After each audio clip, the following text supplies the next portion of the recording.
Shalom bien-aimés, shalom très chers frères et sœurs en Christ, vous qui nous suivez depuis quelques semaines maintenant, bienvenue à notre 4e rendez-vous des tribunes d'impact.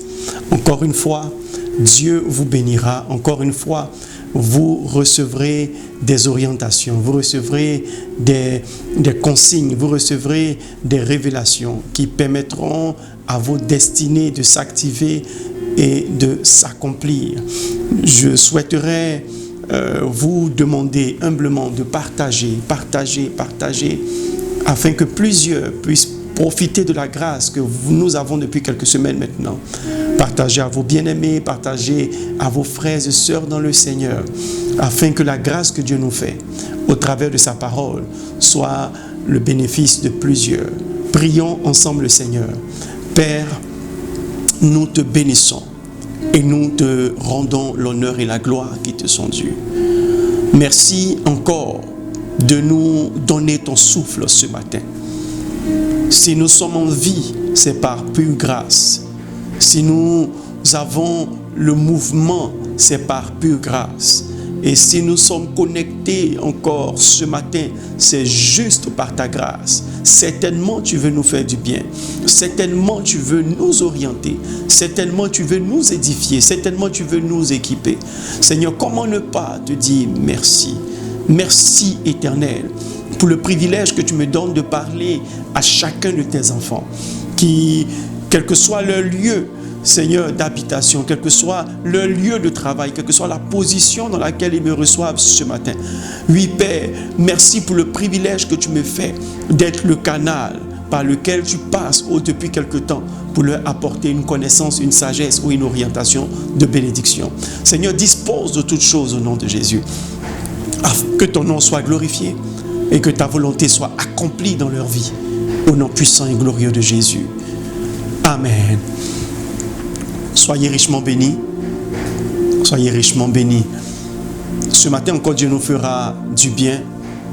Et le thème que nous allons traiter ce matin nécessite que vous soyez bons à l'intérieur de vous-même. Bons au point d'inviter, de partager. L'une des choses que Dieu nous demande de faire, comme Paul le demandait à Timothée, ce que je t'enseigne, enseigne-le à d'autres qui pourront aussi l'enseigner à leur tour à d'autres personnes. Alors si tu as le bénéfice d'être connecté ce matin, partage, de sorte à ce que d'autres personnes aussi partagent. Si nous sommes 10, 20, 30, 100 à partager, la bénédiction se répandra partout. La Bible dit, allez par tout le monde et faites de toutes les nations des disciples. Ce sera ta part dans cette œuvre salutaire que Dieu nous confie à tous. Alors, encore une fois, soyez bénis. Le thème que nous allons voir ce matin, c'est les malédictions. Et si on en parlait? Voyez, il est clair, selon Jérémie 29, verset 11, que le projet de Dieu pour tout homme, c'est un projet de paix et non de malheur. Je crois que vous devez aujourd'hui avoir cette foi. La foi que le projet de Dieu pour vous et pour tout homme est un projet de paix et non de malheur. Est un projet de bonheur, est un projet de santé, est un projet de prospérité. Et il y a bon nombre de témoignages dans les Écritures, bon nombre de versets dans les Écritures qui attestent effectivement la qualité, la grandeur, la singularité, la particularité et le caractère merveilleux du projet de Dieu pour chaque homme. C'est un mensonge de Satan que de nous faire croire que Dieu n'a pas de bon projet pour tous les hommes. Comme quoi, d'autres sont appelés à souffrir et d'autres sont appelés à se réjouir. D'autres sont appelés à prospérer et d'autres sont appelés à être pauvres. Je crois en la destinée. Je crois que Dieu a un plan singulier pour chacun. Mais la connotation définitive de ce plan, c'est le bonheur. Oui, toi qui m'écoutes ce matin, tu as droit au bonheur. Oui, toi qui m'écoutes ce matin, tu as droit à la paix. Oui, toi qui m'écoutes ce matin, tu as droit à la santé et tu as droit à la prospérité. C'est le projet de Dieu pour toi. C'est le projet de Dieu pour l'humanité. Dieu n'a pas créé l'homme à son image et à sa ressemblance pour le faire souffrir. Dieu a créé l'homme à son image, à sa ressemblance, pour qu'il domine, pour qu'il jouisse du jardin d'Éden, pour qu'il jouisse de sa création. Aujourd'hui, il est important de réaliser que tout ce que Dieu a fait, c'est pour l'homme. Tout, absolument tout, est en avantage de l'homme. Oui, tu es un homme. Oui, tu es une femme. Tu as été créé par Dieu. Tu es né d'une femme. Alors, bien-aimés frères et sœurs, le projet de Dieu est en ta faveur. Ne laisse pas Satan te faire croire que le projet de Dieu n'est pas en ta faveur. La question que tu me poseras, c'est de savoir si Dieu est avec moi, si Dieu a un projet de paix pour moi, pourquoi tant de choses arrivent dans ma vie? Pourquoi tant de choses arrivent dans le monde? Pourquoi tant de noirceur dans le monde? Pourquoi tant de difficultés dans ma famille? Alors que je prie, alors que je jeûne, alors que je fais certaines choses dans la maison de Dieu, alors que je confesse le nom de l'Éternel, pourquoi tant de difficultés? Pourquoi tant de cycles de situations désagréables arrivent dans ma vie? Et l'objectif ce matin de cette tribune d'Impact, c'est de te montrer que Dieu n'est pas responsable. Nous avons parlé de l'autre n'est pas responsable. Aujourd'hui, il faut que tu saches que Dieu n'est pas responsable. Si Dieu veut que le bonheur soit ton partage, il n'a aucun avantage à te faire marcher dans la difficulté, dans le malheur et dans l'amertume. Alors si Dieu n'est pas responsable, qui est responsable de tout ce qui nous arrive? Prenez avec moi la Bible dans le psaume 91, le verset 11 au verset 12. Il y a une révélation dans ce passage qui va nous aider à apprécier la volonté de Dieu pour nous. Il dit, psaume 91, verset 11 et verset 12, « Car il ordonnera à ses anges de te garder dans toutes tes voies. Ils te porteront sur les mains, de peur que ton pied ne heurte contre une pierre. » Waouh! Ce verset révèle clairement que Dieu a une peur dans son cœur. Dieu a une peur. Et la peur de Dieu, c'est que toi, ton pied ne heurte contre une pierre. Ça veut dire qu'en réalité, la probabilité pour que ton pied heurte une pierre est élevée. Si lui, Dieu, il n'intervient pas, tu heurteras forcément la pierre. Parce qu'il y a des pierres sur ton chemin. Il y a les pierres sur le chemin de tous les hommes. Et Dieu ne va pas ôter la pierre. Mais Dieu dit, il te portera sur ses mains. Il enverra ses anges pour te porter sur les mains, de peur que ton pied ne heurte contre une pierre. Les anges sont les envoyés de Dieu. Les anges sont les prédications que tu entends. Les anges sont les enseignements que tu reçois. Les anges sont les hommes que Dieu envoie vers ta vie. Les hommes de Dieu que Dieu envoie vers ta vie. Les révélations que tu reçois des Écritures. Pour que ton pied ne heurte pas contre une pierre, les avertissements que tu reçois. Oui, il y a des pierres. Qui met ces pierres? La Bible décrit clairement que notre adversaire, le diable, il rôde comme un lion rugissant. C'est le diable qui met ses pierres. C'est le diable qui met ses pierres. Et nous allons parler ce matin d'une pierre importante et puissante que le diable met pour que nous ne puissions pas avancer. Le but de ces pierres, c'est de nous faire trébucher. Le but de ces pierres, c'est de nous empêcher de progresser. Le but de ces pierres, c'est de nous empêcher d'avancer et d'atteindre la destination. N'oubliez pas que la vie est un pèlerinage. La vie est un pèlerinage. Un pèlerinage vers la volonté de Dieu. Un pèlerinage vers un pays où coule le lait et le miel. Un pèlerinage vers le bonheur et la grâce. Vers la paix que Dieu nous a promis. Mais écoutez-moi très bien, il y a quelqu'un quelque part qui œuvre, qui manœuvre depuis avant la création du monde pour que toi-même, tu ne puisses pas atteindre la destination que Dieu a produite pour toi. Je veux que tu retiennes une chose. Ce qui glorifie Dieu, ce n'est pas le fait que nous remplissions les églises. Ce n'est pas le fait que tu sois pleinement engagé dans l'église, mais c'est que tu aies un témoignage. La Bible dit, il tire des louanges et l'aide des avortons. Et comment peux-tu louer Dieu lorsque ton cœur n'est pas en joie? Ils ont demandé au peuple d'Israël de chanter un cantique de célébration, un cantique en l'honneur de leur Dieu en captivité. Et le peuple d'Israël a répondu, nous ne pouvons pas chanter le cantique de louange. Nous ne pouvons pas chanter le cantique d'adoration. Nous ne pouvons pas chanter le cantique en l'honneur de notre Dieu pendant que nous sommes en captivité. Bien-aimés, ne soyons pas hypocrites.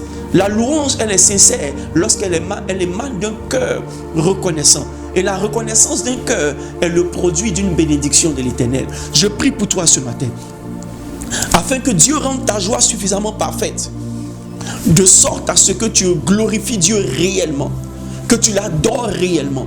et que tu lui rendes de parfaites actions de grâce. Le diable ne veut pas que tu sois heureux. Le diable ne veut pas que tu accomplisses pleinement la volonté de Dieu, de sorte à ce que ta joie soit rendue parfaite. Mais ce matin, par la puissance du Saint-Esprit, les données vont changer. Tu seras propulsé comme une flèche dans ta destinée. On va identifier cette pierre et par la puissance du Saint-Esprit, elle sera levée. Alors dis Amen avec moi. Dis Amen avec moi. Il dit, il ordonnera à ses anges de te porter sur de te garder dans toutes tes voies. Ils te porteront sur les mains de peur que ton pied ne heurte contre une pierre. De peur que ton pied ne heurte contre une pierre. Quelle est cette chose qui effraie Dieu? Alors, beaucoup de personnes théologiquement endoctrinées vont me dire, non, ce pasteur, comment peut-il dire que Dieu a peur? Écoutez, Dieu est tenu par des principes. Dieu est tenu par des principes. Lorsque Jésus dit à ses disciples, ce n'est pas moi qui vais vous juger, mais c'est ma parole qui va vous juger. Ça veut dire qu'une fois que la parole de Dieu est envoyée, la peur de Dieu, c'est que nous allons à contresens de son principe pour tomber dans la malédiction, dans le piège de Satan. La peur de Dieu, c'est que nous ne fassions pas ce qu'on doit faire et qu'on s'expose à beaucoup de malheurs. Il y a des choses qui sont du ressort de Dieu. Il y a des choses qui sont du ressort du libre arbitre. Il y a des choses qui sont du ressort de la décision humaine. C'est pourquoi Jésus nous a enseigné une chose. Il a dit que votre oui soit oui et que votre non soit non. Pourquoi? Parce que jusqu'aujourd'hui, vous avez un pouvoir de décision. Même dans le mal, il a dit à Moïse, je mets devant vous la vie et la mort. Choisissez la vie et vous vivrez. Dieu n'impose pas le choix, mais Dieu suggère le choix. Lorsque nous prêchons l'évangile, lorsque nous vous enseignons, nous vous suggérons le choix de Dieu. Nous vous présentons le choix de Dieu. Vous avez le pouvoir de décider du chemin que vous devez choisir ou du chemin que vous voulez choisir, le chemin que vous voulez emprunter. Dieu vous a donné un libre arbitre contre lequel lui-même il ne peut pas se lever. Il dit encore, je mets devant toi la vie et je mets aussi devant toi la mort. La même chose qu'il a dit dans le jardin d'Éden à Adam et Ève. Il dit, voici l'arbre de la vie et voici l'arbre de la connaissance du bien et du mal. Mais l'arbre de la connaissance du bien et du mal, je vous recommande de ne même pas vous approcher de cet arbre et de ne pas manger son fruit. Il appartenait à l'homme de décider de manger ou de ne pas manger. Alors toi qui m'entends ce matin, tu as un libre arbitre que tu dois utiliser. La peur de Dieu, selon le psaume 91, c'est que tu utilises mal ce libre arbitre et que tu fasses un mauvais choix. Le mauvais choix que tu feras te fera heurter une pierre. Bien aimé, il y a une pierre redoutable. Une pierre redoutable sur le chemin de la destinée de chaque homme. Et cette pierre, c'est la malédiction. C'est la malédiction. Prenez avec moi Zacharie 3, le verset 1 au verset 10. Il me fit voir Josué le souverain sacrificateur, debout devant l'ange de l'Éternel, et Satan qui se tenait à sa droite pour l'accuser. L'Éternel dit à Satan, que l'Éternel te réprime, Satan, que l'Éternel te réprime, lui qui a choisi Jérusalem. N'est-ce pas là un tison arraché du feu? Or Josué était couvert de vêtements sales. Il se tenait debout devant l'ange de l'Éternel. L'ange prenant la parole dit à ceux qui étaient devant lui, ôtez-lui les vêtements sales. Puis il dit à Josué, vois, je t'enlève ton iniquité et je te revêts d'habits de fête. Verset 5, et je dis qu'on mette sur sa tête un turban pur. Et il mit un turban pur sur sa tête et il lui mit des vêtements. L'ange de l'Éternel était là. Verset 6, l'ange de l'Éternel fit à Josué cette déclaration. Ainsi parle l'Éternel des armées, si tu marches dans mes voies et si tu observes mes ordres, tu jugeras ma maison et tu garderas mes parvis et je donnerai libre accès parmi ceux qui sont ici. Écoute donc, Josué, souverain sacrificateur, toi et tes compagnons qui sont assis devant toi, car ce sont des hommes qui serviront de signes. Voici, je ferai venir mon serviteur le germe. Alléluia. Remarquez que dans ce passage des Écritures, il est question de Josué. Et la Bible précise que c'est un souverain sacrificateur. Vous savez, pour vous qui êtes instruits dans les choses de Dieu, qu'un souverain sacrificateur occupe un poste au-dessus de plusieurs sacrificateurs. Et c'est lui-même qui a le privilège de franchir le Saint des Saints, le voile, pour offrir le sacrifice du peuple. Comment quelqu'un qui a un tel privilège, et la Bible précise dans le livre de Zacharie qu'il se tenait devant l'ange de l'Éternel. L'ange de l'Éternel est une manifestation divine de Dieu. L'ange de l'Éternel n'est pas un ange de Dieu, mais l'ange de l'Éternel est une manifestation divine de Dieu que nos prédécesseurs ne pouvaient pas définir, parce que l'ange de l'Éternel ne parlait pas comme un envoyé, mais il parlait comme Dieu lui-même. Et vous allez voir que l'ange de l'Éternel est l'image ou l'appellation que les prophètes des temps passés donnaient à la manifestation physique de Dieu en Jésus-Christ. Mais comme il ne s'était pas encore présenté comme Jésus, il n'avait pas encore donné son nom de Jésus, on l'appelait l'ange de l'Éternel. Alors comment quelqu'un qui peut se tenir devant Jésus, un souverain sacrificateur, la Bible peut dire que Satan se tient à sa droite. La position à la droite est une position de mérite. Si Satan se tient à la droite de Josué, c'est parce qu'il mérite d'être là. Et pourquoi Satan méritait d'être là pour l'accuser? Parce que la Bible dit dans les versets qui suivent que Josué avait un vêtement sale. Un souverain sacrificateur qui avait un vêtement sale. Prenez avec moi Proverbe 26 et le verset 2. Proverbe 26, le verset 2. Comme l'oiseau s'échappe et comme l'hirondelle s'envole, ainsi la malédiction sans cause n'a point d'effet. Voyez un peu, les malédictions sont redoutables parce qu'elles ouvrent accès aux démons. Elles ouvrent accès à Satan. Elles lui donnent un pouvoir légal de nous accuser devant Dieu. Bien-aimés, lorsque vous avez une malédiction sur votre vie, quelles que soient les actions que vous allez poser, quel que soit le ministère que vous allez exercer, quels que soient les efforts que vous allez faire, vous allez sentir une hostilité. Vous allez sentir qu'il y a une pierre sur votre chemin. Ne vous pressez pas d'accuser Dieu de ce que vous êtes intelligent et vous n'avez pas de diplôme, ou de ce que vous êtes diplômé et que vous n'avez pas de travail, ou de ce que vous êtes talentueux et vous ne prospérez pas. Regardez dans votre vie. Est-ce qu'il n'y a pas un vêtement sale quelque part? Est-ce qu'il n'y a pas une malédiction qui parle contre vous? Est-ce qu'il n'y a pas une voix qui s'élève contre la voix de votre bénédiction? La Bible déclare que Satan se tenait à côté de Josué pour l'accuser. Les malédictions viennent parce qu'elles ont raison d'être. Les malédictions sont plus redoutables que les démons. Les malédictions ouvrent la voie aux démons. Combien de familles intelligentes n'avons-nous pas connues? Combien de familles intelligentes ou bien prometteuses n'avons-nous pas côtoyées? Mais qu'est-ce qu'ils sont devenus? Qu'est-ce qui s'est passé? Combien de personnes dotées d'une intelligence particulière n'avons-nous pas côtoyées dans nos classes, dans nos écoles? Combien de personnes intelligentes ou douées ne rencontrons-nous pas dans le monde professionnel? Mais pourquoi est-ce qu'elles n'évoluent pas? Pourquoi est-ce qu'elles ne franchissent pas certains paliers?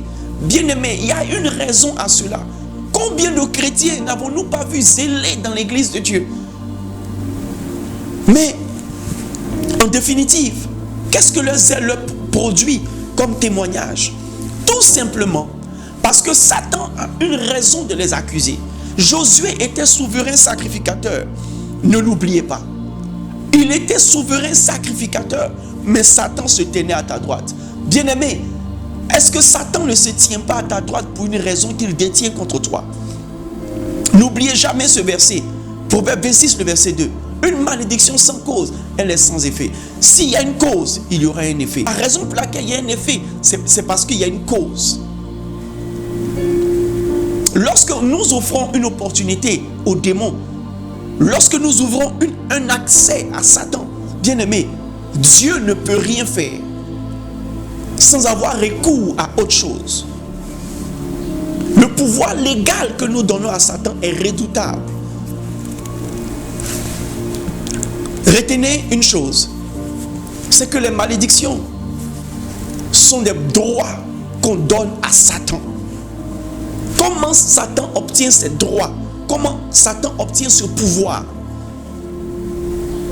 Prenez avec moi Osée 4, le verset 6.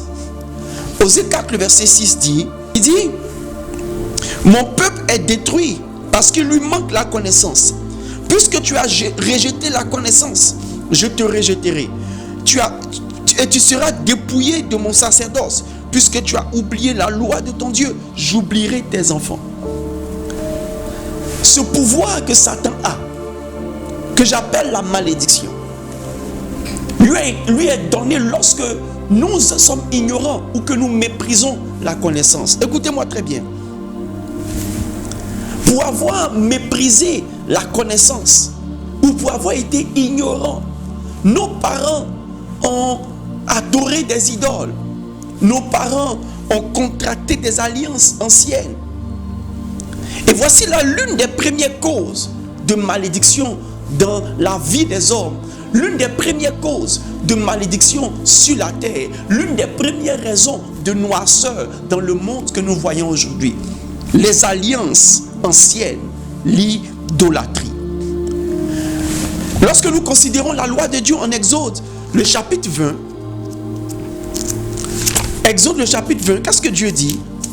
Du verset 1 au verset 6, il dit, alors Dieu prononça toutes ces paroles en disant, je suis l'Éternel ton Dieu, qui t'a fait sortir du pays de l'Égypte, de la maison de la servitude.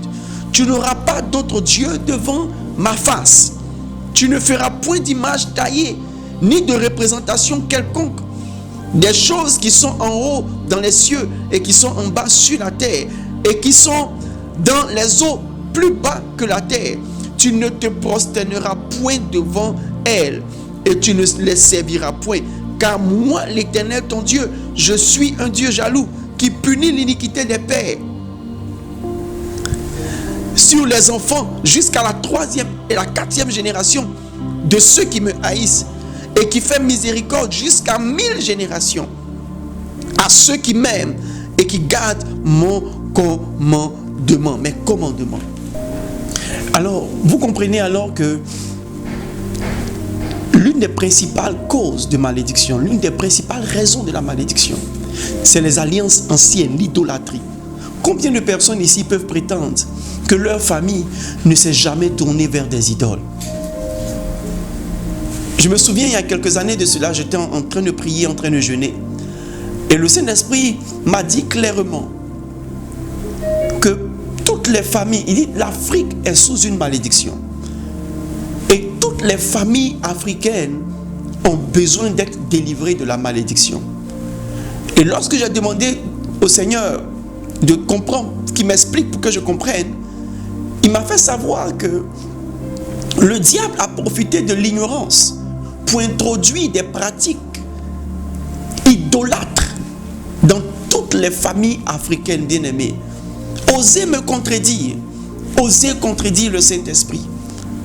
Que tu sois du nord, du sud, de l'est et de l'ouest, et même quand tu es né en France, ton sang est connecté à une lignée idolâtre.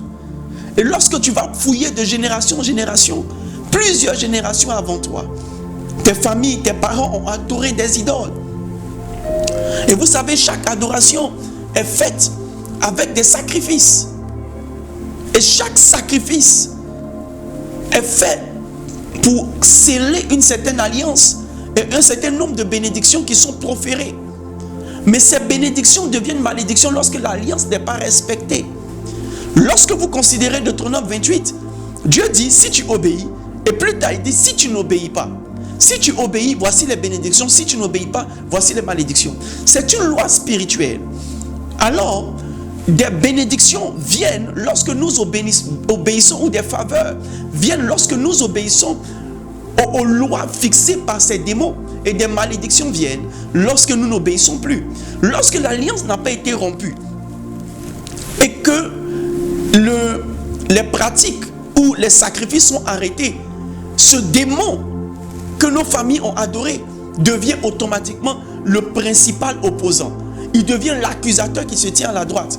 Combien de familles aujourd'hui ont des problèmes d'enfantement? Combien de familles aujourd'hui ont des problèmes de limitation? Combien de familles aujourd'hui ont des problèmes même dans la vie conjugale? Combien de familles aujourd'hui ont des problèmes même avec la pauvreté? Juste parce que des générations avant, la richesse de ces familles a été confiée à des démons. La fécondité de ces familles a été confiée à des démons. Et la prospérité de ces familles a été confiée à des démons. Plusieurs choses, mais partant de l'idolâtrie. Et sachez une chose, retenez cela, bien-aimé. Dieu frappe l'idolâtrie. Et Satan aussi frappe l'idolâtrie. Voici encore l'une des ruses du diable. Pendant qu'il nous induit dans l'erreur, il se tient pour nous accuser. Mais pour que quoi? Pour que Dieu nous frappe. Pour que Dieu nous juge négativement. La première cause de la malédiction, c'est l'idolâtrie et les alliances anciennes. Alors toi qui m'écoutes ce matin, ton père n'a peut-être pas adoré, ta mère n'a peut-être pas adoré, mais demande à ton grand-père, demande à ton arrière-grand-père, demande à ton arrière-arrière-grand-père. Et les alliances ne sont pas seulement des alliances familiales. Les alliances sont souvent des alliances de génération ou de région.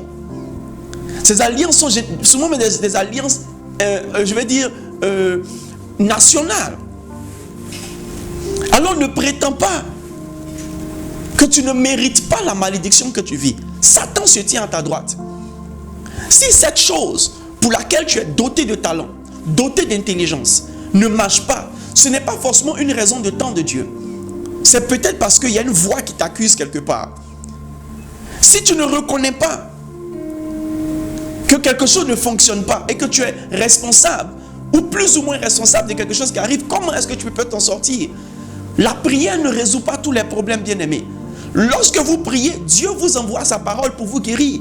Mais la parole est un ensemble d'informations. La parole est un ensemble de révélations.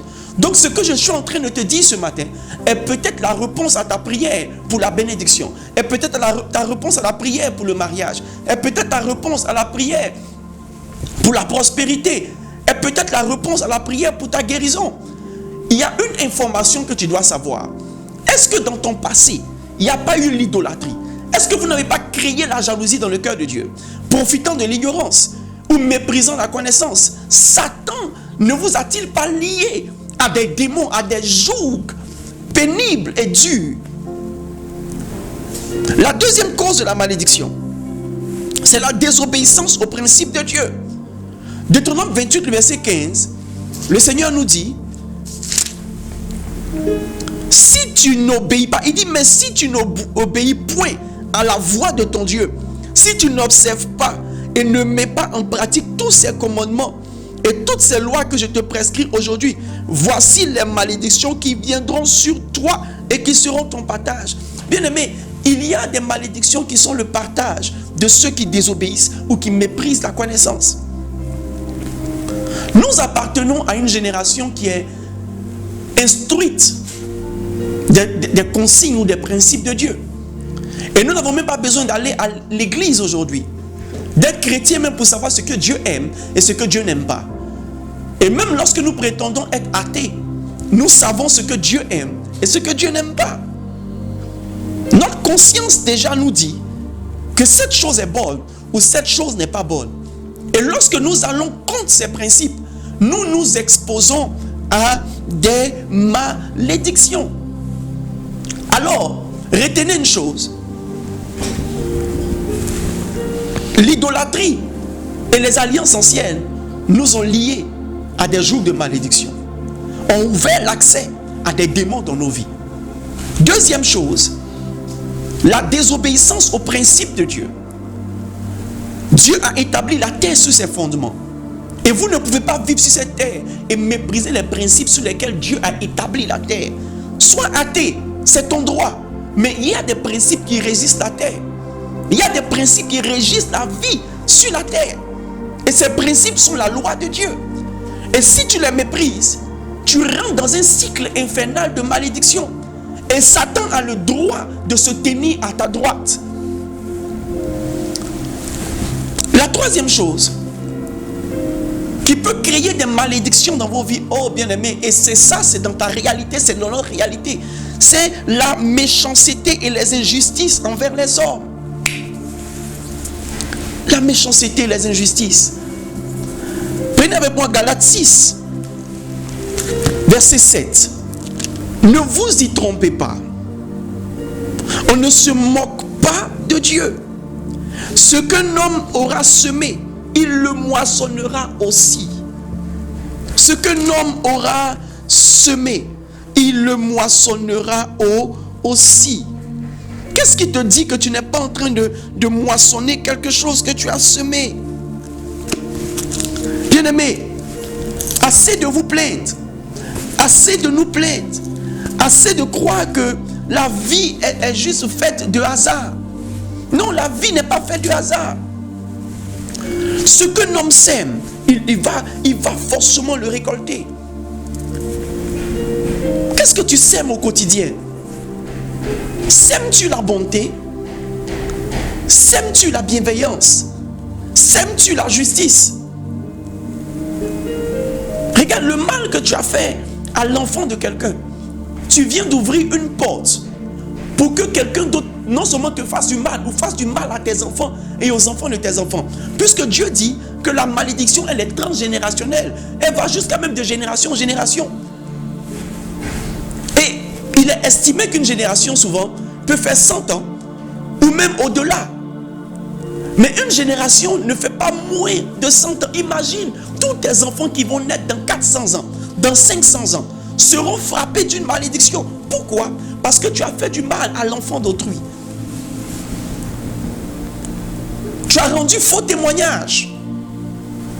Peut-être que ton père a rendu faux témoignage. Et quelqu'un a été condamné à tort. Quelqu'un de ta famille s'est retrouvé coupable d'une grande méchanceté. A versé le sang des innocents. Alors vous qui commettez des meurtres, vous qui commettez des avortements, bien aimé, le sang réclame toujours vengeance. La Bible dit que Abel était juste, mais le sang d'Abel réclame vengeance. Parce que le sang qui verse, le sang d'innocent qui verse, parle et réclame vengeance. Qu'est-ce qui te dit que les difficultés de ta famille aujourd'hui ne sont pas dues au fait qu'avant-hier, hier, ou des générations avant toi, un sang innocent n'a pas coulé? Le diable était menteur, bien-aimé. Vous qui êtes des brouteurs et qui croyez qu'en répandant du sang des enfants, du sang des vierges ou du sang des femmes enceintes, vous obtenez de l'argent, bien-aimé. L'argent qui n'est pas béni finit par devenir une grande douleur dans votre vie. C'est pourquoi la Bible dit que c'est la bénédiction de l'Éternel qui enrichit. Écoutez-moi très bien. L'argent sans bénédiction n'est pas une prospérité.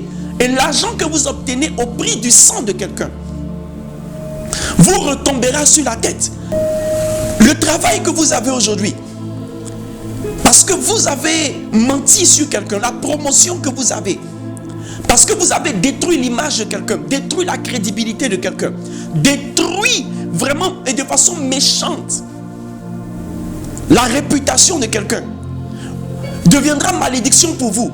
Parce que tel vous avez procédé pour avoir ce poste, vous avez ouvert une porte aux démons contre vous, pas en votre avantage, contre vous. Et votre fin n'est pas loin. Et votre fin sera plus difficile. La Bible dit, la mort de Jézabel était dégueulasse. Elle est tombée de sa fenêtre et les chiens ont dévoré ses entrailles. Bien-aimé, la méchanceté de Jézabel a fait qu'il y avait une malédiction qui était sur elle. Et les chiens ont dévoré ses entrailles. Ne t'expose pas à voir les chiens dévorer tes entrailles. Les chiens sont le symbole de la malédiction. Bien-aimé, les démons vont dévorer tes entrailles. Les malédictions vont dévorer tes entrailles. Des malheurs vont succéder dans ta famille et de génération en génération par ta faute. Ce qu'un homme sème, il va le récolter. Pourquoi détruire le travail de quelqu'un pour avoir sa place? Pourquoi marabouter pour prendre le travail de quelqu'un? Pourquoi, bien-aimé, détruire la vie des hommes? Ce qu'un homme sème, il va le récolter. Je me souviens il y a quelques années de cela, nous étions encore tout petits et nous étions en vacances au village. Et nous sommes tombés dans un groupe de cousins qui avaient l'habitude de faire ce qu'on appelle communément pécosse. Donc de prendre le poulet du voisin et de le manger sans que le voisin le sache. Et nous sommes retrouvés dans la maison d'une vieille femme. Et lorsque nous sommes rentrés, le poulet faisait beaucoup de bruit. Donc on ne savait pas que la vieille femme était là. Pour nous-mêmes, elle était allée au champ. Et quand le poulet a commencé à faire beaucoup de bruit, la vieille femme a crié de loin là-bas. Qui veut manger mes poulets? Et elle a proféré une malédiction. Bien-aimés, si nous avions tout de même attrapé le poulet et que nous avions mangé ce poulet, la malédiction nous aurait frappé. Dieu merci, la peur nous a fait partir. Alors ne croyez pas que cette femme est sorcière, non. Bien-aimé, la parole de quelqu'un qui a le droit d'être mécontent vis-à-vis de toi et qui te maudit a un effet. Ne crois pas que celui de qui tu as volé le téléphone hier, parce que personne ne t'a découvert, c'est passé inaperçu. Oui, les hommes ne savent pas, mais les démons ont vu. Et tu viens d'ouvrir une porte aux démons. Le cœur de cette personne qui lui fait mal ouvre une porte de malédiction pour toi. Et ce n'est pas aujourd'hui, ce n'est pas demain, mais tu vas sentir ça dans tes côtes. Tu vas sentir ça dans tes entreprises. Tu vas sentir ça dans tes études. Nous avons des amis avant qui volaient les livres de maths, les livres de leurs amis de classe. Récemment, j'ai vu un de mes amis de terminale qui avait la réputation de voler les livres des gens. Bien-aimés, pendant que nous sommes casés, pendant que nous avons des entreprises, pendant que nous prospérons d'une certaine manière, il est encore chez ses parents. Bien-aimés, c'est parce qu'il volait des livres. Il y a une malédiction, une pierre qui est venue sur son chemin et qui l'a empêché de pouvoir avancer. Est-ce Dieu qui a mis la pierre? Non, la Bible dit de peur. Dieu même a peur de la pierre que tu pourrais rencontrer sur ton chemin. Bien-aimés, si vous prêtez accès à Satan, il va déposer des pierres, des montagnes même, pour vous empêcher de progresser. Lorsque tu es en train de calomnier quelqu'un et que tu es en train de détruire son image dans le cœur des autres, juste parce que tu es indifférent avec la personne, bien-aimé, tu attires des malédictions sur ta vie. Celui qui sème la calomnie récolte la calomnie. Celui qui sème la méchanceté récolte la méchanceté. Et le pire dans la malédiction, c'est que tu ne payes pas pour toi-même, mais tu payes non seulement pour toi, et tes enfants viennent payer, parce que c'est un crédit qui est transmissible de génération en génération. Et lorsqu'on te dit génération en génération, tu crois que c'est juste une année. Non. Si tu vis longtemps, tu vas voir tes enfants souffrir sous tes yeux. Tu vas voir tes petits-enfants souffrir sous tes yeux. Et tu ne pourras rien y faire. Tu auras ouvert une porte, tu auras déposé une pierre. Je prie pour toi, bien-aimé, ce matin, que tu chasses de ton cœur la méchanceté. Que tu chasses de ton cœur l'idée selon laquelle, parce que personne ne sait, parce que personne ne te voit, parce que personne ne parle, parce que tu es puissant aujourd'hui, parce que tu as le pouvoir de décision aujourd'hui, parce que vous êtes au sommet de l'État, vous avez le droit de prendre le terrain des gens et d'espérer même que rien ne va vous arriver. Bien aimé, c'est un piège de Satan. Le pouvoir n'est pas éternel, mais la malédiction elle est transgénérationnelle. Et même si vous restez au pouvoir, votre pouvoir aura des problèmes. Pourquoi? Parce que juste vous avez fait du mal à des pauvres qui ont transpiré pour acheter leur voiture, et vous avez volé leur terrain, et vous avez volé leurs biens, et vous avez arraché. Je vous parle par le Saint-Esprit. Il y a certaines choses que vous ne comprendrez pas aujourd'hui, mais qui trouvent leur source dans hier. Il y a certaines choses que demain vous allez observer qui trouvent leur source dans aujourd'hui. Trois choses. Les alliances anciennes, l'idolâtrie et les alliances anciennes. Deuxième chose, la désobéissance au principe de Dieu. Troisième chose, la méchanceté et les injustices. Je plains mes bien-aimés frères policiers qui sur la route inventent des délits pour avoir 2000 francs, 1000 francs. Vous ne voyez pas encore que le treillis ne vous fait plus respecter. Mais en réalité, la corruption a envoyé une malédiction sur vous. Bien-aimés, faites très attention. Ce que vous semez aujourd'hui, c'est pour vos enfants. Vous pensez que racketter aujourd'hui vous donne beaucoup d'argent pour assurer leur avenir. Mais n'oubliez pas que c'est la bénédiction de l'Éternel qui peut garantir l'avenir de vos enfants. Mais imaginez, vous avez 1 million aujourd'hui, 2 millions, vous payez des études en Europe pour vos enfants parce que vous avez amputé certaines personnes de leurs biens. Mais regardez demain, aujourd'hui, regardez seulement vos enfants. Regardez les millions que vous avez mis dans leurs mains. Ils vont revenir de la cendre. Ils vont rien devenir demain. Pas votre faute. Quel que soit l'environnement dans lequel vous tombez ou le droit que vous vous donnez de racketter, dites-vous une chose, il n'y a aucune semence sur la terre qui ne va être récoltée. Je plains aujourd'hui dans les tribunaux les avocats véreux qui peuvent défendre une affaire indéfendable, mais parce qu'ils veulent leurs honoraires. Bien-aimés frères et sœurs, il y a une justice éternelle pour tout le monde. Tu n'es pas obligé d'être chrétien pour que la justice de Dieu tombe sur toi. Dieu a établi les fondements de la terre. Et si vous allez contre ces fondements, Satan se tiendra à votre droite. Et Dieu lui-même validera votre sanction.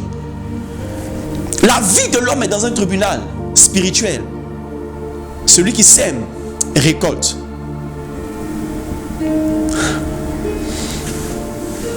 Que Dieu nous aide à sortir de toutes ces choses. Que votre esprit s'ouvre, que les écailles tombent de vos yeux. Et que vous compreniez aujourd'hui qu'il y a des pièges que vous pouvez éviter, que vous devez éviter. Dieu n'est pas responsable. Il y a quelque chose quelque part qui justifie ce qui arrive. Que Dieu étende sa main sur toi. Bien-aimé, toi qui m'entends, répands-toi dès maintenant. Répands-toi de tes méchancetés. Répands-toi de tes méchancetés. Je disais il y a quelque temps de cela que si nous nous fions à notre conscience, nous sommes déjà perdus. Parce que nous sommes influencés par notre conscience, par le diable. Je bénis Dieu pour le Saint-Esprit qui dit en Romains 9 que ma conscience me rend témoignage par le Saint-Esprit. Combien de personnes peuvent dire que leur conscience est éclairée par le Saint-Esprit? Vous n'avez même pas le Saint-Esprit. Pourquoi est-ce que vous pouvez penser que votre conscience est fiable? Votre conscience n'est pas fiable. Ce n'est pas parce que vous vous blanchissez dans ce que vous faites que cette chose-là ne compte pas. Spirituellement, ça a une valeur. Et Dieu va se retourner contre vous. Et la malédiction va arriver dans votre vie. Et Dieu ne pourra rien faire contre vous. Ou bien pour vous, excusez-moi.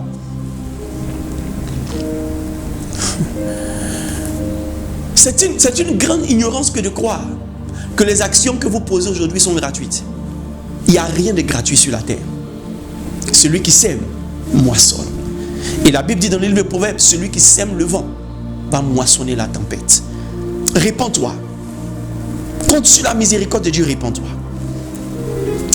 Tout à l'heure, nous parlerons de comment briser la malédiction. Après cette courte pause, nous reviendrons. Mais profite d'elle pour te remettre en cause. Ne te contente pas d'appuyer les likes, les j'aime, les oh, de mettre les émoticônes. Mais rentre à l'intérieur de toi-même. Commence à prier. Tu ne sais pas peut-être ce que tes parents ont fait hier, mais Dieu a vu. Commence à te repentir. Fais comme Daniel qui est rentré dans un moment de jeûne pour demander pardon pour ses parents. Tu ne sais pas ce que ça coûte. La Bible dit que quand Daniel a résolu dans son cœur de se lever, il y a un ange qui a été envoyé. Un ange te sera envoyé. Et pour te révéler comment sortir de cette malédiction et comment faire sortir ta famille de cette malédiction.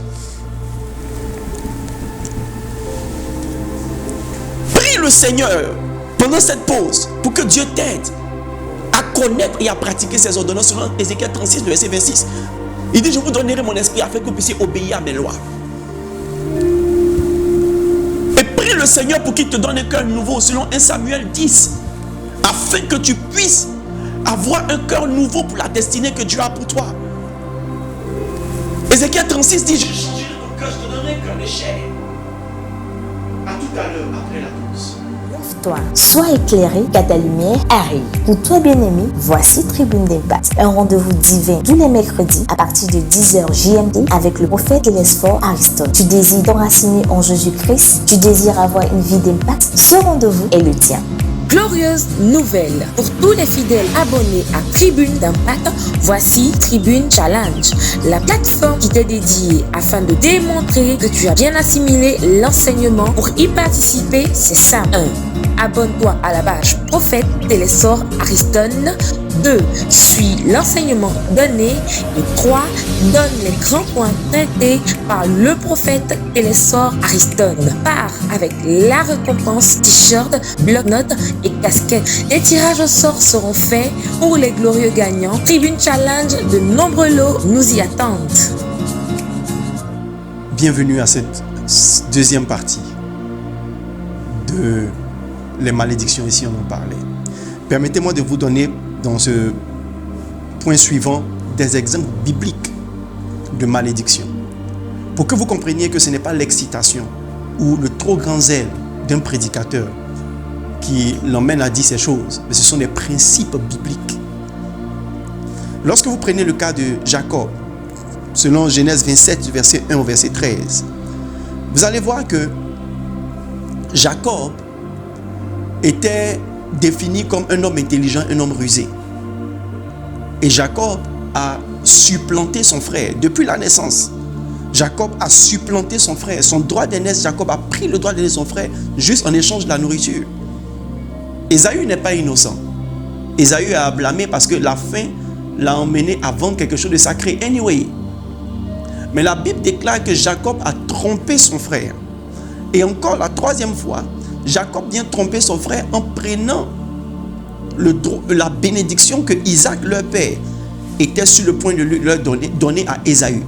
La Bible dit, pour vous qui lisez les Écritures, qu'il s'est déguisé et il a préparé juste quelque chose d'à côté. Un chevreau de chez lui, alors que Isaac voulait une viande de brousse. Il a pris juste un chevreau, il a préparé, sa mère a préparé, et il allait prendre la bénédiction de son frère. Et il a dû fuir son frère à cause de la malédiction, à cause de la peur de la mort. Mais il a réussi à fuir son frère, mais il n'a pas réussi à fuir la malédiction. Bien aimé, on ne fuit pas la malédiction avec les pieds. On ne fuit pas la malédiction avec l'éloignement. Retenez ça. La Bible déclare qu'au moment où Jacob était sur le point de se marier, son beau-père l'a trompé. La femme qu'il voulait nécessitait qu'il travaille 7 ans. Et lorsqu'il a fini de travailler les 7 ans, sans l'avertir, il rentre dans la chambre la nuit de noces et il trouve l'aînée de cette dernière. Il a passé même la nuit avec elle. Et le lendemain, il se rend compte que ce n'est pas celle qu'il voulait. Il a été trompé. Il a dû encore travailler 7 ans de prison, 14 ans, pour avoir la femme qu'il voulait. Retenez cela. Ces choses n'étaient pas la volonté parfaite de Dieu. Mais cela est arrivé. Vous savez pourquoi? Parce que Jacob a pris le droit d'aînesse de son frère. Quoi de plus normal que de venir épouser l'aîné d'une famille? Supposez que dans le plan parfait de Dieu, Ésaü devait prendre pour femme Rachel et Léa, et Jacob devait prendre pour femme Rachel. C'est normal que puisqu'il a pris le droit d'aînesse, la malédiction veuille qu'il épouse l'aîné de la famille. J'espère que vous me comprenez. Il a fui Ésaü, mais il a payé pour sa tromperie. Il a payé pour sa tromperie. Prenez le cas de Abraham, notre père Abraham, qui a mis Isaac dans la malédiction. Pourquoi? Parce que la Bible dit, selon Genèse le chapitre 26 et Genèse le chapitre 20, que Abraham s'est retrouvé dans un pays, dans une famine. Et Abraham a menti que Sarah était sa sœur. Je crois que cette histoire ne nous a pas été traduite comme elle s'est vraiment passée. Mais je crois dans mon cœur que cet homme, ce roi qui a pris la femme d'Abraham, notre mère Sarah, a dû même abuser d'elle, a dû même la toucher d'une certaine manière. Parce que Abraham a voulu que sa femme se fasse passer pour sa sœur, pour qu'ils vivent et pour qu'ils aient à manger. Dieu est intervenu pour défendre son serviteur. Mais la malédiction était là. Et pour preuve, Isaac en Genèse, le chapitre 26, a vécu la même chose. Et il a dû aussi vendre sa femme comme étant sa sœur pour avoir à manger. Écoutez-moi très bien. Il y a la vie de certaines personnes qui est la répétition des erreurs de leurs parents. C'est une malédiction. C'est une malédiction. Alors si ces pères dans la Bible, pendant que Dieu dit je suis le Dieu d'Abraham, d'Isaac et de Jacob, ont été frappés aussi de certaines malédictions subtiles, toi qui es-tu pour être à l'abri de ces choses? Je bénis Dieu pour la délivrance de Jacob, qui a dû offrir sa hanche pour que la bénédiction soit libérée sur sa vie, que la malédiction soit rompue. La Bible dit l'ange de l'Éternel a frappé Jacob à la hanche. C'était un sacrifice.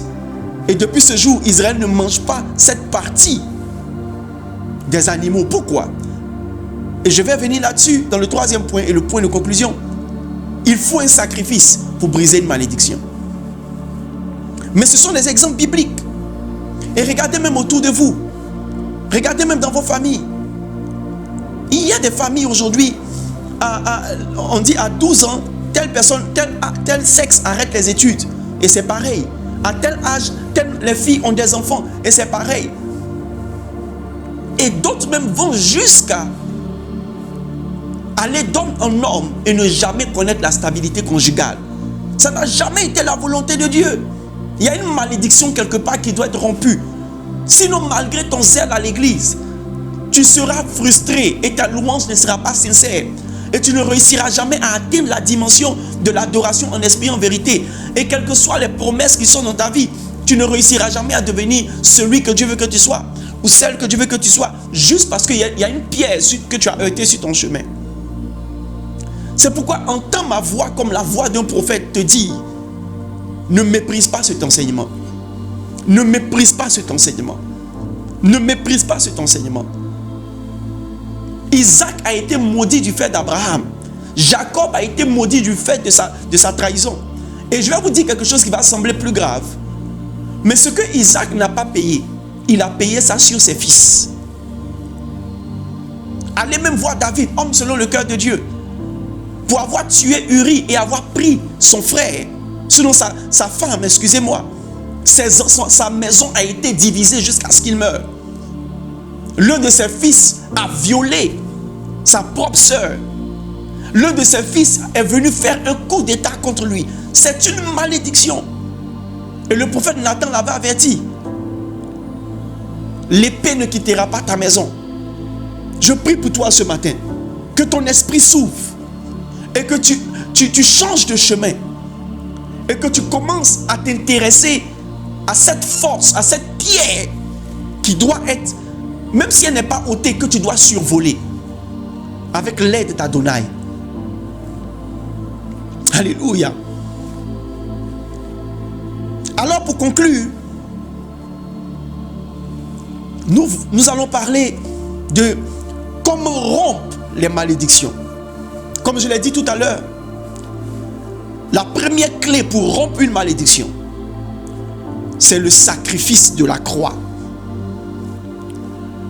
Il n'y a qu'un sacrifice qui peut rompre la force d'un autre sacrifice. Ne l'oubliez jamais. Les choses spirituelles sont ainsi. Il n'y a qu'un sacrifice qui peut détruire un autre sacrifice. Prenez avec moi Colossiens 2, verset 14. Il a effacé l'acte dont les ordonnances nous condamnaient. Et comment il a effacé cet acte? Il dit, il a effacé l'acte dont les ordonnances nous condamnaient et qui subsistait contre nous. Il l'a détruit en le clouant à la croix. Il a dépouillé les dominations, les autorités et les a livrées publiquement en spectacle en triomphant d'elles par quoi? Par la croix. Aujourd'hui, beaucoup de personnes incrédules vont vouloir contester ce point, mais c'est un point absolu. Dieu savait que l'humanité tout entière était sous une malédiction depuis Genèse le chapitre 3. Et pour rompre cette malédiction, il a envoyé son Fils sur la terre. Car Dieu a tant aimé le monde qu'il a donné son Fils, afin que quiconque croit en lui ne périsse point, mais ait la vie éternelle. Dans le verbe périr, il y a la malédiction et il y a la condamnation éternelle. Le sacrifice de Jésus-Christ annule tout sacrifice ancien qui a été fait contre nous. Depuis le sacrifice d'Abel, depuis le péché d'Adam et Ève, le sacrifice d'Abel jusqu'à ce jour, le sang de Jésus est suffisamment puissant pour rompre toute cette malédiction. L'acte dont les ordonnances nous condamnaient. Les démons enregistrent comme Dieu enregistre. Les démons enregistrent comme Dieu enregistre. Et le sang de Jésus annule les enregistrements sataniques. Et la Bible dit en Jean le chapitre 1 verset 12, à ceux qui l'ont reçu, à ceux qui croient en son nom, il a donné le pouvoir de devenir enfants de Dieu, lesquels ne sont nés non de la volonté de la chair, non de la volonté du sang, mais de Dieu. Ça veut dire quoi? Les malédictions sont transmissibles par le sang. Les malédictions sont transmissibles par la chair. Il dit, les fils vont payer pour les pères. Je punirai la transgression des pères sur les fils. Lien de sang, lien de chair. C'est pourquoi nous ne sommes pas nés de la chair et de sang, mais nous sommes nés de Dieu, afin de nous déconnecter de toute malédiction familiale, toute malédiction transgénérationnelle. Et la Bible dit en Hébreux 12, verset 24, que le sang de Jésus-Christ parle mieux que le sang d'Abel qui réclame vengeance. Écoutez, ta théologie, ton diplôme, ton intelligence ou ta philosophie ne pourront jamais te délivrer de la malédiction. Il n'y a que Jésus-Christ seul qui peut te sauver. Tu gagnerais à donner ta vie à Jésus sans des considérations religieuses. C'est un piège de Satan et une voix satanique qui vous dit que les chrétiens sont dans l'erreur ou bien les pasteurs sont des faux. Bien aimé, tout le monde peut être faux, mais Jésus n'est pas faux. Comment pouvez-vous comprendre que dans le monde entier, parmi tous ceux qui se sont présentés comme étant quelqu'un, il est le seul qui figure dans tous les livres saints et dans tous les livres d'histoire? Et vous voulez prétendre pouvoir le contourner? Non, il est incontournable du fait de l'importance de son existence. Si tu donnes ta vie à Jésus-Christ, il va annuler les malédictions. Il les a déjà clouées à la croix. Mais tu vas actualiser le prix qu'il a payé et l'intercession de son sang dans ta vie. Lorsque tu vas lui dire: Seigneur, je t'accepte comme Seigneur et Sauveur personnel. La première clé, c'est d'accepter Jésus. Il n'y a que Jésus. Écoutez, aucun marabout ne peut briser une malédiction parce qu'eux-mêmes ils sont sous malédiction. Aucune ordre mystique ésotérique peut annuler la malédiction. Vous croyez que quoi? Parce que j'appartiens à telle secte, j'ai tel pouvoir, donc je suis libéré de la malédiction. Regardez comment ceux qui sont dans ces sectes finissent. La fin d'un homme montre de quelle vie il a vécu et quelle main le couvrait. Regardez vos artistes que vous savez, dont vous savez qu'ils ont fait des pactes pour prospérer. Regardez comment ils finissent. Satan est méchant, bien-aimé. Satan ne brise pas la malédiction. Toute alliance que vous faites dans le maraboutage, en appartenant à des sectes, vous lie davantage à des malédictions. Regardez les enfants de ceux qui ont été des adeptes d'ordre mystique ésotérique. Regardez quand leurs parents sont morts. Comment sont-ils devenus? Quelle prospérité ils ont pu garder? Comment ils sont devenus aujourd'hui? Ils ne peuvent même pas lever la tête. Parce que le diable a fait croire que la bénédiction du Père tombera sur les enfants. Le diable ne peut pas garantir la bénédiction de génération en génération. Il n'y a que Dieu seul. Le diable, lui, veut s'arranger pour posséder toute une famille de génération en génération. Et le diable est un menteur. Le voleur ne vient que pour détruire, égorger, dérober, détruire. Le diable ne va jamais faire quelque chose de bon pour l'humanité. Jamais. Jamais. Alors répands-toi et donne ta vie à Jésus. Sois conscient aujourd'hui de ton avenir, de l'avenir de tes enfants. La Bible dit: l'homme de bien laisse un héritage à ses enfants et aux enfants de ses enfants. Ça veut dire quoi? Ça veut dire qu'aujourd'hui, en vivant, tu dois être conscient que toutes tes semences, tes enfants doivent récolter. Si tu vis juste pour toi, tu es un mauvais père. Tu ne mérites même pas d'avoir des enfants. Tu ne mérites pas de vivre et il y a une malédiction sur toi. Si tu vis dans la conscience du fait que tu sèmes pour une génération après toi, bien-aimé, tu dois faire attention aux actions que tu poses. Donne ta vie à Jésus pour toi et pour tes enfants. Répands-toi et donne ta vie à Jésus pour toi et pour tes enfants. Que le salut rentre dans ta maison au nom de Jésus. La deuxième clé pour briser les malédictions, ou le deuxième outil pour briser les malédictions, c'est amasser des bénédictions. En Matthieu 6, prenez avec moi Matthieu le chapitre 6.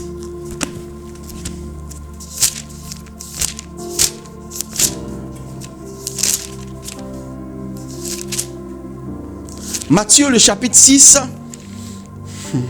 à partir du verset 19, il dit: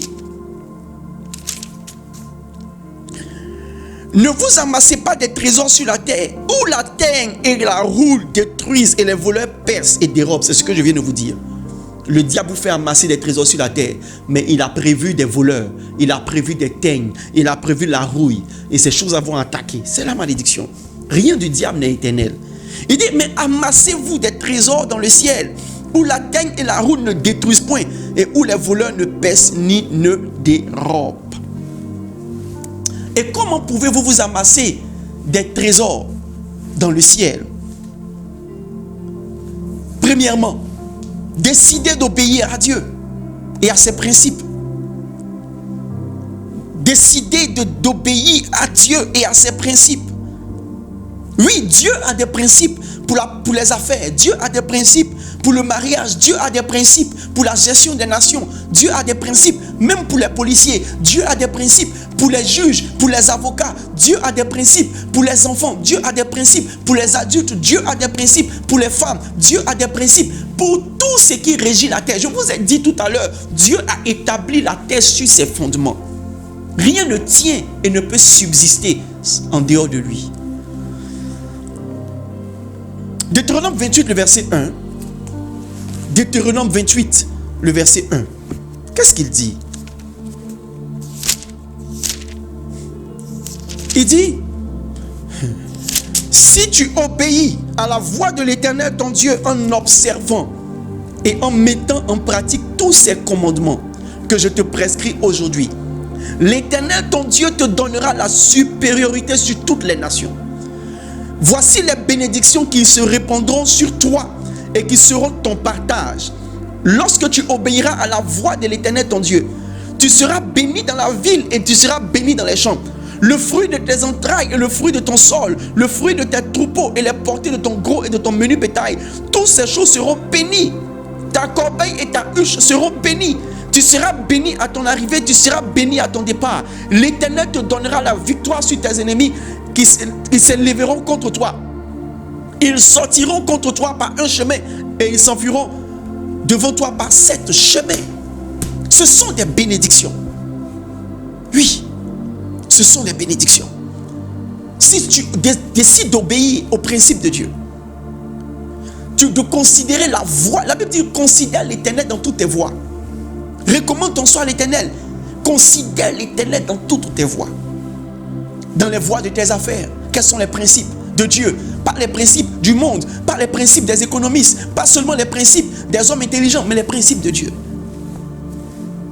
Deuxième chose, poser de bonnes actions. Galates 6, verset 6, verset 7, comme nous avons lu tout à l'heure, il dit, ne vous y trompez pas. Ce qu'un homme sème, il aura semé. Et il dit quoi? Il aura moissonné. Et que celui à qui l'on enseigne fasse part de tous ses biens à ceux qui l'enseignent.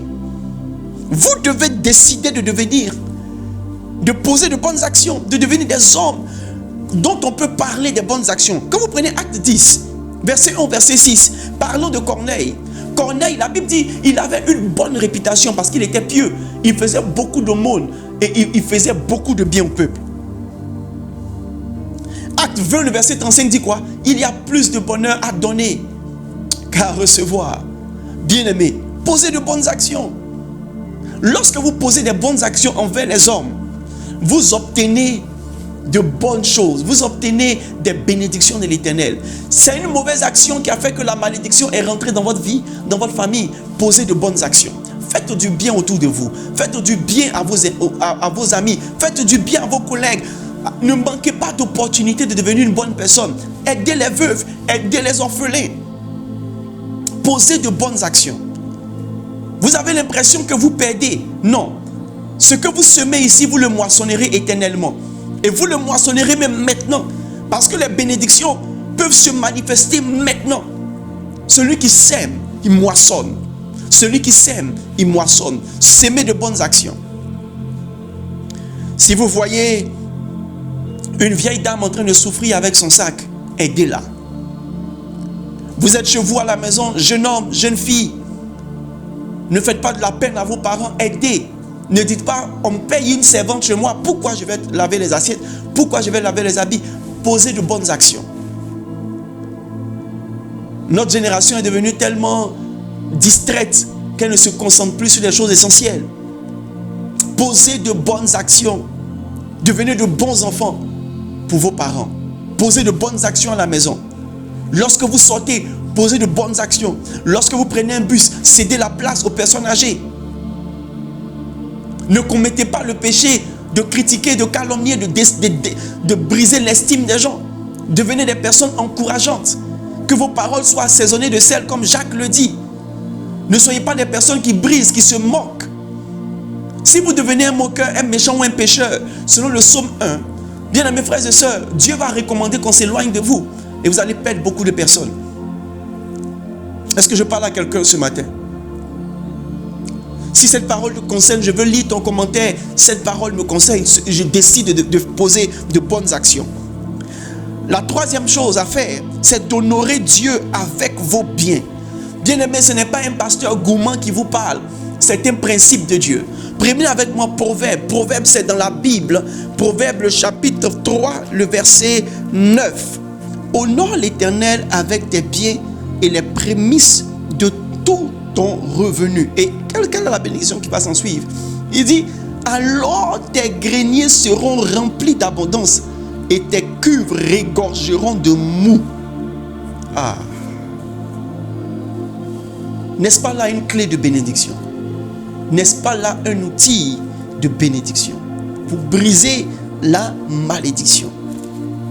Honorez l'Éternel avec vos biens.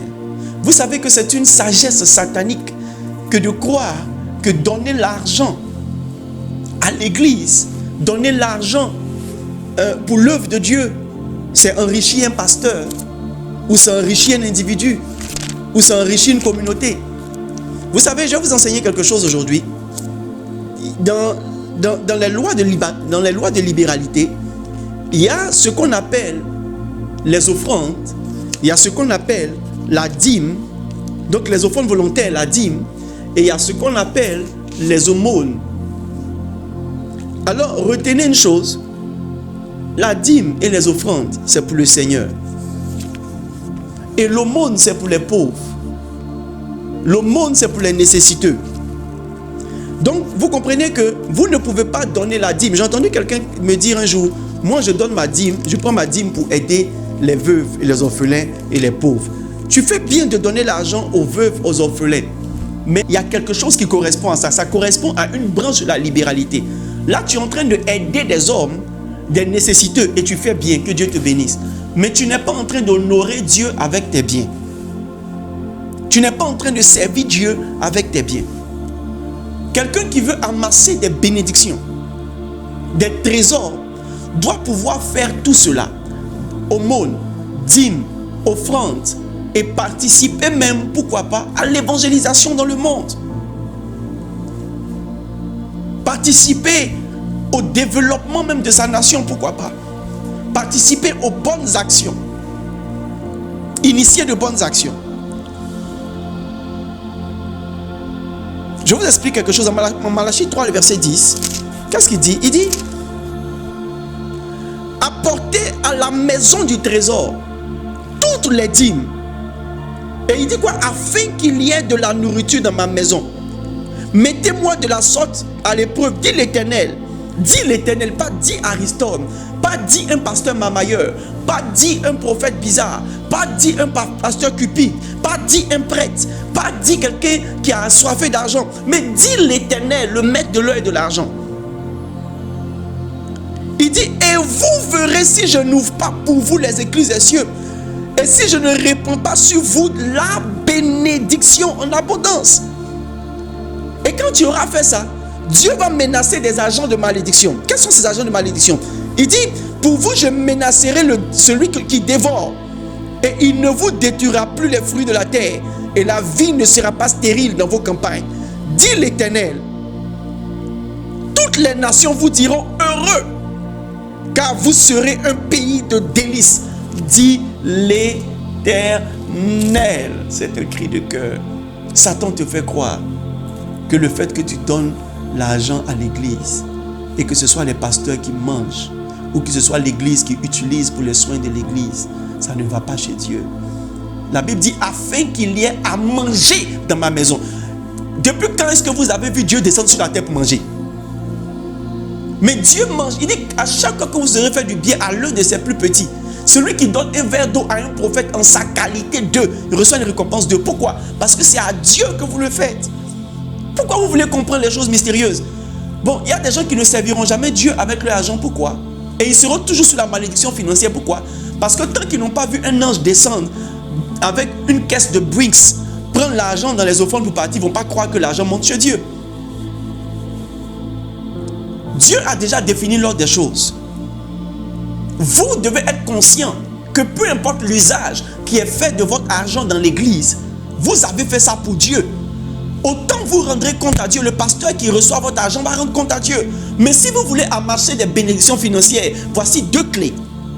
Si vous voulez briser la malédiction financière, que Dieu chasse le dévoreur, voici 2 clés.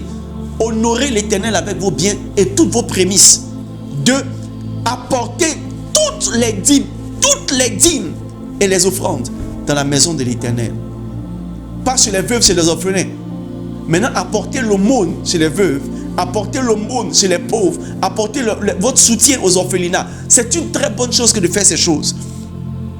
En faisant cela, vous posez de bonnes actions. Et vous devenez des hommes que Dieu bénit sérieusement.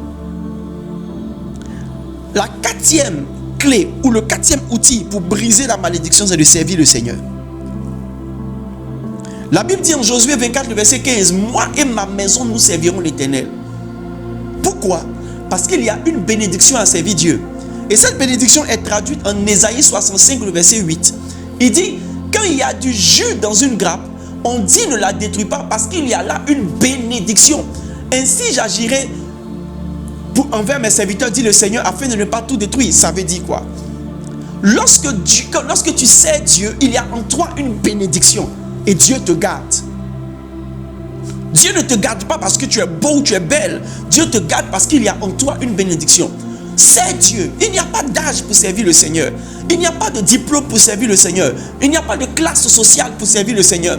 Il n'y a pas de niveau intellectuel pour servir le Seigneur. Il suffit d'être un homme et d'être conscient que Dieu l'a créé pour un but. Et ce but, c'est pour le servir, pour commencer à servir le Seigneur. Rends-toi utile dans ton église. Rends-toi utile dans ton assemblée. Rends-toi utile à Dieu dans ton église et dans le monde. Rends-toi utile à Dieu. C'est Dieu. Tu seras en train de briser une grande malédiction. Parce que la Bible dit en Jérémie 48, verset 10, « Malheur à celui qui fait l'œuvre de l'Éternel avec négligence. » En d'autres termes, maudit soit celui qui ne fait jamais l'œuvre de l'Éternel ou qui fait semblant de le faire. Combien de personnes aujourd'hui font semblant d'adorer Dieu et n'adorent pas vraiment Dieu? Pourquoi? Tu vas à l'église, donc tu es un adorateur, tu n'es pas un adorateur. Et vous ne pouvez pas dissocier l'adoration du service.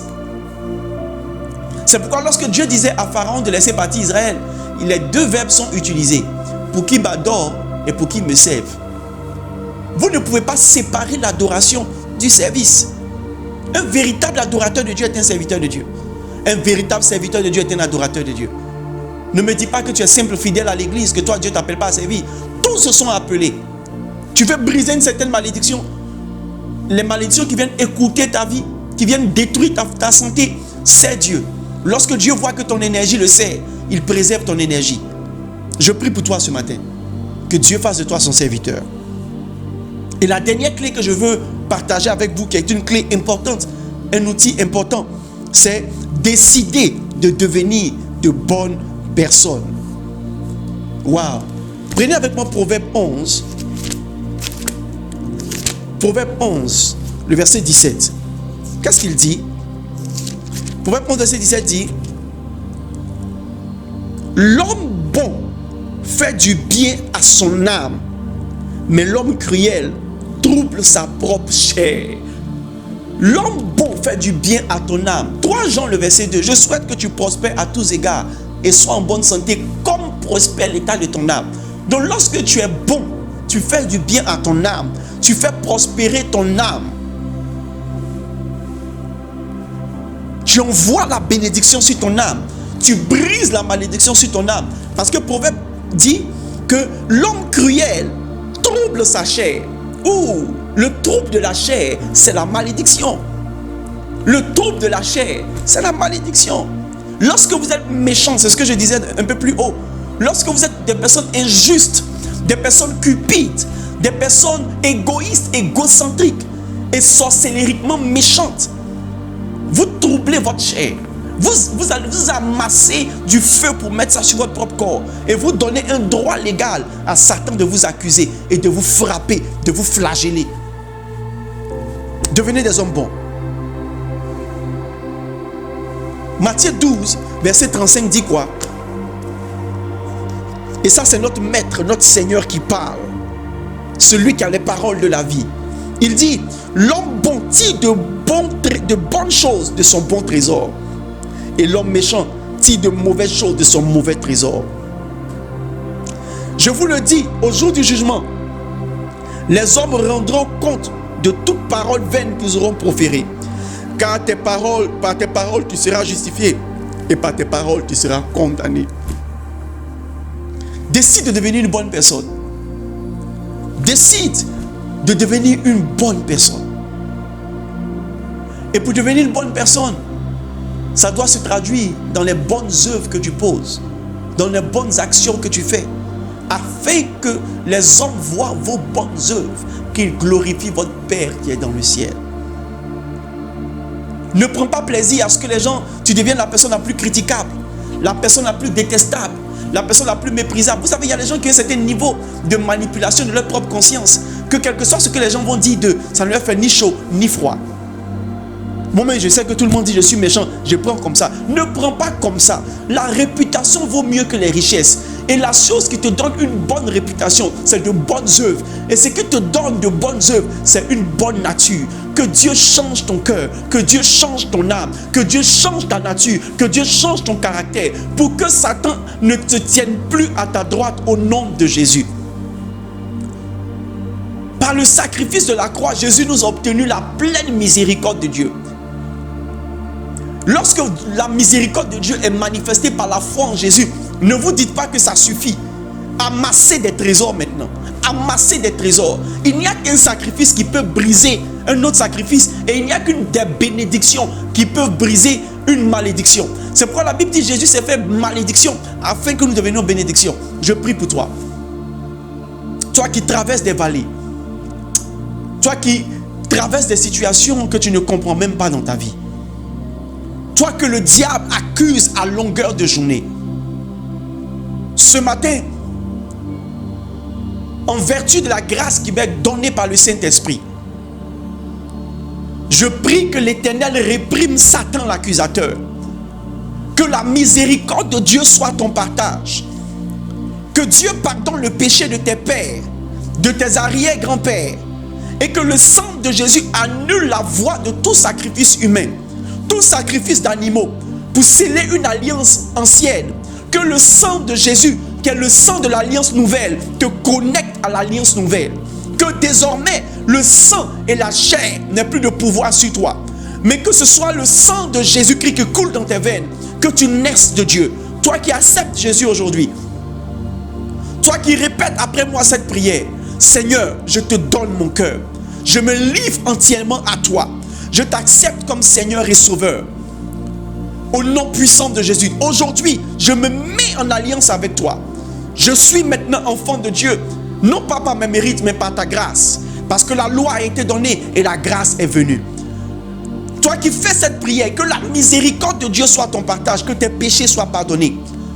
Et que toute malédiction sur ta vie soit brisée. Et que Dieu te donne la nature, le cœur, la sensibilité pour commencer à amasser des bénédictions. Que la méchanceté quitte ton cœur, l'égoïsme quitte ton cœur. Et que Dieu fasse de toi une bénédiction et une source de bénédiction pour plusieurs. Au nom puissant et glorieux de Jésus de Nazareth.